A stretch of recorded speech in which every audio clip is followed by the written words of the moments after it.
Hello friends, welcome to my channel. ಇವತ್ತು ನಾನು 42 ಸೈಜಿನ blouse ಯಾವ ರೀತಿ ಬ್ಲೌಸಲ್ಲಿ ನಾವು ಅಳತೆ ತೊಗೊಂಡು ಕಟ್ ಮಾಡೋದು ಅನ್ನೋದನ್ನು ಹೇಳ್ಕೊಡ್ತೀನಿ. ನೋಡಿ, ಫಸ್ಟು ಹುಕ್ಪಟ್ಟಿ ಸೈಡಿಂದ ಈ ರೀತಿ ಬ್ಲೌಸನ್ನು ಇಟ್ಕೊಂಡು ಸ್ವಲ್ಪ ಎಳೆದ್ಬಿಟ್ಟು ನೀವು ಅಳತೆನ ತೊಗೊಳ್ಬೇಕಾಗತ್ತೆ. ನೋಡಿ, 10.5 ಬರ್ತಾಯಿದೆ. ನಾನು ಅರ್ಧ ಇಂಚು ಎಕ್ಸ್ಟ್ರಾ ತೊಗೊಳ್ತೀನಿ. ಅದು ಫ್ರಂಟಲ್ಲಿ ಮಾತ್ರ ಅರ್ಧ ಇಂಚು ಎಕ್ಸ್ಟ್ರಾ ತೊಗೊಳ್ತೀನಿ ನಾನು. ಅಲ್ಲಿಗೆ 11 ಇಂಚು ಸ್ಟಿಚಿಂಗೋಸ್ಕರ 1.5 ಅಥವಾ 2 ಇಂಚನ್ನು ತೊಗೊಳ್ಬೋದು. ನೋಡಿ, ಬ್ಲೌಸ್ನ ಉದ್ದ ನೋಡಿ, ಸ್ಟಿಚಿಂಗ್ ಎಲ್ಲಿರುತ್ತೆ ಅಲ್ಲಿ ನೋಡಿಕೊಂಡು ಎಳೆದ್ಬಿಟ್ಟು ತೊಗೊಳ್ಬೇಕಾಗತ್ತೆ. 15 ಇಂಚಿದೆ, ಇದಕ್ಕೆ 1 ಇಂಚು ಆ್ಯಡ್ ಮಾಡ್ಕೊಳ್ಬೇಕು. ನೋಡಿ, ನಾನು ಲೈನಿಂಗ್ ಬಟ್ಟೆನ 12.5 ಇಂಚಿಗೆ ಫೋಲ್ಡ್ ಮಾಡ್ಕೊಂಡಿದ್ದೀನಿ. ನೋಡಿ, 2 ಫೋಲ್ಡ್ ಮಾಡಿಕೊಂಡು ಇಟ್ಕೊಂಡಿದ್ದೀನಿ. ಬ್ಲೌಸ್ನ ಉದ್ದ 15 ಇದೆ, 1 ಇಂಚು ಎಕ್ಸ್ಟ್ರಾ ಸ್ಟಿಚಿಂಗೋಸ್ಕರ. ಅಲ್ಲಿಗೆ 16 ಇಂಚಿಗೆ ನಾನು ಒಂದು ಮಾರ್ಕನ್ನು ಮಾಡ್ಕೊಳ್ತಿದ್ದೀನಿ. ಇದಕ್ಕೆ ಸ್ಟ್ರೈಟಾಗಿ ಲೈನನ್ನು ಹಾಕ್ಕೊಂಬಿಡೋಣ. ನೀವು ಯಾರೆಲ್ಲ ನನ್ನ ಚಾನಲ್ನ ಸಬ್ಸ್ಕ್ರೈಬ್ ಮಾಡಿಲ್ಲ, ಪ್ಲೀಸ್ ನನ್ನ ಚಾನಲ್ನ ಸಬ್ಸ್ಕ್ರೈಬ್ ಮಾಡಿ, ಪಕ್ಕದಲ್ಲಿರೋ ಬೆಲ್ಲೈಕನ್ನ ಕ್ಲಿಕ್ ಮಾಡಿ. ನಾನು ನೆಕ್ಸ್ಟ್ ಟೈಮ್ ವಿಡಿಯೋ ಹಾಕಿದಾಗ ನಿಮಗೆ ನೋಟಿಫಿಕೇಷನ್ ಬರುತ್ತೆ. ನಾವು 16 ಇಂಚಿಗೆ ಏನು ಲೈನ್ ಹಾಕ್ಕೊಂಡಿದ್ದೀವಿ ಅಲ್ಲಿಗೆ ಬಟ್ಟೆನ ಫೋಲ್ಡ್ ಮಾಡ್ಕೊಳ್ಬೇಕು. ನೆಕ್ ಬಿಡ್ತು ನಾನು 2.25 ಇಂಚು ಇಡ್ತಾಯಿದ್ದೀನಿ. ಮತ್ತು ಇಲ್ಲಿ ಶೋಲ್ಡರು 3 ಇಂಚ್ ಇಡ್ತಾಯಿದ್ದೀನಿ. ನೋಡಿ, ಅವ್ರ ಬ್ಲೌಸಲ್ಲಿ ಒಂದು ಸಲ ಅಳತೆ ಮಾಡ್ಕೊಳ್ತೀನಿ ಶೋಲ್ಡರ್ ಎಷ್ಟಿದೆ ಅಂತ. ಇಲ್ಲೂ 3 ಇಂಚೆ ಇದೆ. ನೋಡಿ, ನಾನು ಆರ್ಮೋಲ್ ಡೌನಿಂಗು 6 ಇಂಚಿಗೆ ಒಂದು ಮಾರ್ಕನ್ನು ಮಾಡ್ಕೊಳ್ತಿದ್ದೀನಿ. ಮೇಲ್ಗಡೆ 5.25 ಬಂದಿದೆ, ಕೆಳಗಡೆ ನಾನು ಆರ್ಮೋಲ್ ಡೌನಿಂಗು 6 ಇಂಚಿಗೆ ಒಂದು ಮಾರ್ಕ್ ಮಾಡ್ಕೊಳ್ತಿದ್ದೀನಿ. ನಾನು ಫ್ರಂಟು ಮತ್ತು ಬ್ಯಾಕು ಎರಡನ್ನೂ ಒಂದೇ ಅಳತೆನಲ್ಲಿ ಮಾರ್ಕ್ ಮಾಡ್ಕೊಳ್ತೀನಿ. ನಿಮಗೆ ಕನ್ಫ್ಯೂಸ್ ಆಗುತ್ತೆ ಅನ್ನೋದಾದರೆ ಬ್ಯಾಕಿಗಿಂತ ಫ್ರಂಟಲ್ಲಿ ಅರ್ಧ ಇಂಚು ಕಡಿಮೆ ಮಾಡಿಕೊಂಡ್ರೆ ಆಯಿತು. ಇವಾಗ ಇಲ್ಲಿಗೆ 5.25 ಇದೆಯಾ ಅಂತ ನೋಡ್ಕೊಳ್ಳೋಣ. ಲೈನ್ ಹಾಕ್ಕೊಂಬಿಡೋಣ.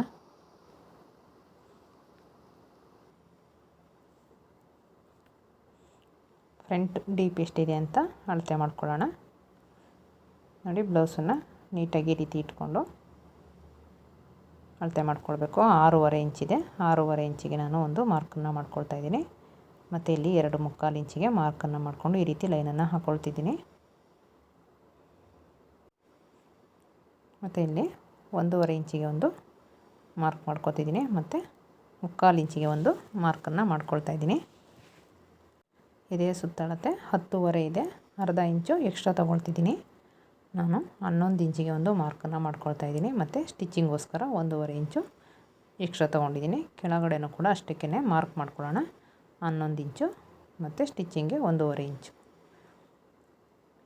ಇಲ್ಲಿ 1 ಇಂಚಿಗೆ ಒಂದು ಮಾರ್ಕನ್ನು ಮಾಡ್ಕೊಳ್ತಿದ್ದೀನಿ. ಶೇಪನ್ನು ನಾವು ಅಲ್ಲಿಗೆ ಕೊಟ್ಕೊಳ್ಬೇಕು. ಇಲ್ಲಿ 3 ಇಂಚಿಗೆ ಒಂದು ಮಾರ್ಕು ಮತ್ತು 1.5 ಇಂಚಿಗೆ ಒಂದು ಮಾರ್ಕನ್ನು ಮಾಡಿದ್ದೀನಿ. ಇಲ್ಲಿ 3/4 ಇಂಚಿಗೆ ಒಂದು ಮಾರ್ಕನ್ನು ಮಾಡಿಕೊಂಡು ಈ ರೀತಿ ಲೈನನ್ನು ಹಾಕ್ಕೊಂಡು ಶೇಪನ್ನು ಕೊಟ್ಕೊಳ್ಳಿ. ನಾನು ಮೇಲ್ಗಡೆ 1 ಇಂಚಿಗೆ ಮಾರ್ಕ್ ಮಾಡಿಬಿಟ್ಟು ಈ ರೀತಿ ರೌಂಡಾಗಿ ಶೇಪನ್ನು ಕೊಟ್ಕೊಳ್ತಾ ಇದ್ದೀನಿ.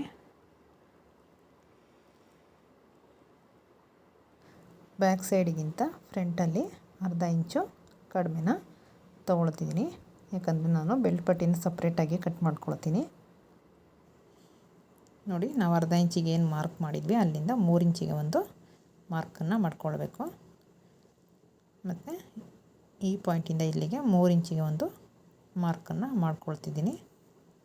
ಮತ್ತು ಇವ್ರದ್ದು ಹೆವಿ ಚೆಸ್ಟ್ ಇರೋದ್ರಿಂದ ನಾನು ಇಲ್ಲಿಂದನೂ ಕೂಡ 3 ಇಂಚಿಗೆ ಒಂದು ಮಾರ್ಕನ್ನು ಮಾಡ್ಕೊಳ್ತೀನಿ. ಹೆವಿ ಚೆಸ್ಟ್ ಇರೋರ್ಗೆ ಮಾತ್ರ ನೀವು ಈ ರೀತಿ 3 ಇಂಚನ್ನು ತೊಗೊಳ್ಬೇಕು. ಇಲ್ಲಾಂದರೆ 2.5 ಈ ರೀತಿ ತೊಗೊಳ್ಬೇಕಾಗತ್ತೆ. 3 ಇಂಚು ಮತ್ತು ಅದರಲ್ಲಿ ಅರ್ಧ ಭಾಗ 1.5 ಇಂಚಿಗೆ ಒಂದು ಲೈನನ್ನು ಹಾಕ್ಕೊಳ್ಬೇಕಾಗುತ್ತೆ. ನೋಡಿ, ಅವ್ರ ಬ್ಲೌಸಲ್ಲಿ ಹೈಟು ಎಷ್ಟಿರುತ್ತೆ ಈ ಡಾಟಲ್ಲಿ ಅಂತ ನೋಡಿಕೊಂಡು ನೀವು ಮಾರ್ಕನ್ನು ಮಾಡ್ಕೊಳ್ಳಿ. ನಾನು 3 ಇಂಚಿಗೆ ಒಂದು ಮಾರ್ಕನ್ನು ಮಾಡ್ಕೊಳ್ತಿದ್ದೀನಿ.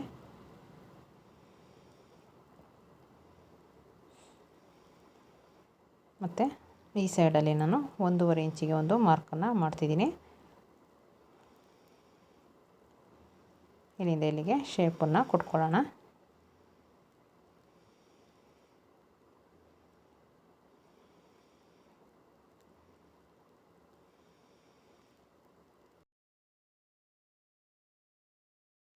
ನೋಡಿ ಇದು ಎಷ್ಟಿದೆ ನೋಡಿಕೊಂಡು ಅದ್ರ ಮಿಡಲ್ಗೆ ಸ್ವಲ್ಪ ಕೆಳಗಡೆ ಮಾಡಿ ಮೇಲಿಂದ ಅದರ ಮಿಡಲ್ಗೆ ಒಂದು ಲೈನನ್ನು ಹಾಕ್ಕೊಂಬಿಡಿ.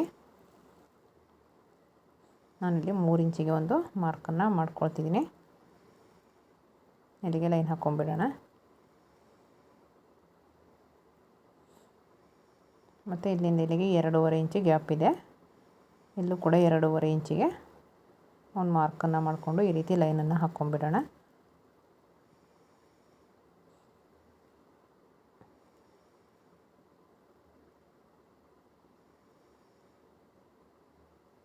ನೋಡಿ ಈ ಲೈನು ಎರಡು ಸ್ಟ್ರೈಟ್ ಆಗಿರಬೇಕು. ಆ ರೀತಿ ನೀವು ಮಾರ್ಕನ್ನು ಮಾಡ್ಕೊಳ್ಬೇಕಾಗುತ್ತೆ.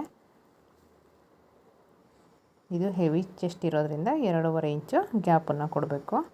ನಾನು ಸೈಡಲ್ಲಿ 2.5 ಇಂಚಿಗೆ ಒಂದು ಮಾರ್ಕನ್ನು ಮಾಡಿಬಿಟ್ಟು ಈ ರೀತಿ ಲೈನನ್ನು ಹಾಕ್ಕೊಳ್ತಿದ್ದೀನಿ. ನೋಡಿ ಈ ರೀತಿ ಮಿಡಲಲ್ಲಿ ರೌಂಡ್ ಶೇಪ್ ಬರಬೇಕು. ಆವಾಗ ಕಪ್ಸು ತುಂಬ ನೀಟಾಗಿ ಬರುತ್ತೆ. ಇವಾಗ ಇದನ್ನು ಕಟ್ ಮಾಡ್ಕೊಳ್ಳೋಣ. ಫ್ರಂಟ್ ಪಾರ್ಟ್ ಮಾತ್ರ ನೀವು ಕಟ್ ಮಾಡ್ಕೊಳ್ಬೇಕಾಗತ್ತೆ. ಇವರು ತುಂಬ ದಪ್ಪ ಇರೋದ್ರಿಂದ ಭುಜ ಜಾರುತ್ತೆ ಅಂತ ನಾನು ಒಂದು 1/4 ಇಂಚಿಗೆ ಈ ರೀತಿ ಕ್ರಾಸಾಗಿ ಕಟ್ ಮಾಡ್ಕೊಂಡಿದ್ದೀನಿ. ಫಸ್ಟು ಯಾವಾಗಲೂ ಕಟ್ಟಿಂಗ್ ಮಾಡಬೇಕಾದ್ರೆ ಬ್ಯಾಕ್ ಸೈಡಿಂದ ಶೇಪನ್ನು ಕಟ್ ಮಾಡ್ಕೊಳ್ಬೇಕು. ಆಮೇಲೆ ಫ್ರಂಟ್ ಸೈಡನ್ನ ನಾವು ಸಪ್ರೇಟಾಗಿ ಎತ್ಕೊಂಡು ಈ ರೀತಿ ಕಟ್ಟಿಂಗ್ನ ಮಾಡ್ಕೊಳ್ಬೇಕಾಗತ್ತೆ. ಇಲ್ಲಿಗೆ ಕಚ್ ಮಾರ್ಕ್ ಹಾಕ್ಕೊಂಬಿಡೋಣ. ನೋಡಿ ಬ್ಯಾಕ್ ಸೈಡಲ್ಲಿ ಅವ್ರ ಬ್ಲೌಸನ್ನು ಇಟ್ಬಿಟ್ಟು ಅಳತೆ ಬ್ಲೌಸನ್ನು ಇಟ್ಕೊಂಡು ನಾವು ಡೀಪನ್ನು ಮಾರ್ಕ್ ಮಾಡ್ಕೊಳ್ಬೋದು. ಸ್ಟಿಚಿಂಗೋಸ್ಕರ 1/2 ಇಂಚು ಬಿಟ್ಟು ನೀವು ಮಾರ್ಕನ್ನು ಮಾಡ್ಕೊಳ್ಬೇಕಾಗತ್ತೆ. ನೋಡಿ ನಾನು ಮೇಲ್ಗಡೆ 2.25 ತೊಗೊಂಡಿದ್ದೆ. ಕೆಳಗಡೆ 3 ಇಂಚಿಗೆ ಒಂದು ಮಾರ್ಕನ್ನು ಮಾಡಿಕೊಂಡು ಈ ರೀತಿ ಶೇಪನ್ನು ಕೊಟ್ಕೊಳ್ತೀನಿ. ನಾನು ಇದಕ್ಕೆ ಲೀಫ್ ಶೇಪನ್ನು ಕೊಡ್ತಾಯಿದ್ದೀನಿ.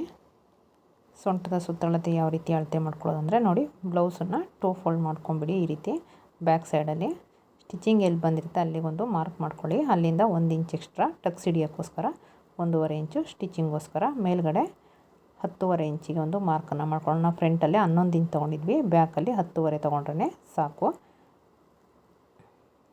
ಇಲ್ಲಿ ಕೆಳಗಡೆ ಟಕ್ಸ್ ಹಿಡಿಯೋಕ್ಕೋಸ್ಕರ ನಾನು 5 ಇಂಚಿಗೆ ಒಂದು ಮಾರ್ಕನ್ನು ಮಾಡ್ಕೊಳ್ತಿದ್ದೀನಿ. ಮತ್ತು ಆ ಸೈಡು 1/2 ಇಂಚು, ಈ ಸೈಡ್ 1/2 ಇಂಚು ಮಾರ್ಕನ್ನು ಮಾಡಿಕೊಂಡು ಮೇಲ್ಗಡೆ ನಾನು 5 ಇಂಚಿಗೆ ಒಂದು ಮಾರ್ಕನ್ನು ಮಾಡ್ಕೊಂಡಿದ್ದೀನಿ. ಇದಕ್ಕೆ ಈ ರೀತಿ ಲೈನನ್ನು ಹಾಕ್ಕೊಂಬಿಡೋಣ. ಇದೇ ಮಾರ್ಕನ್ನು ಬ್ಯಾಕ್ ಸೈಡಲ್ಲೂ ನಾವು ಮಾಡಿಕೊಂಡು ಲೈನನ್ನು ಹಾಕ್ಕೊಳ್ಬೇಕು. ಇವಾಗ ಕಟ್ಟಿಂಗನ್ನು ಮಾಡ್ಕೊಳ್ಳೋಣ.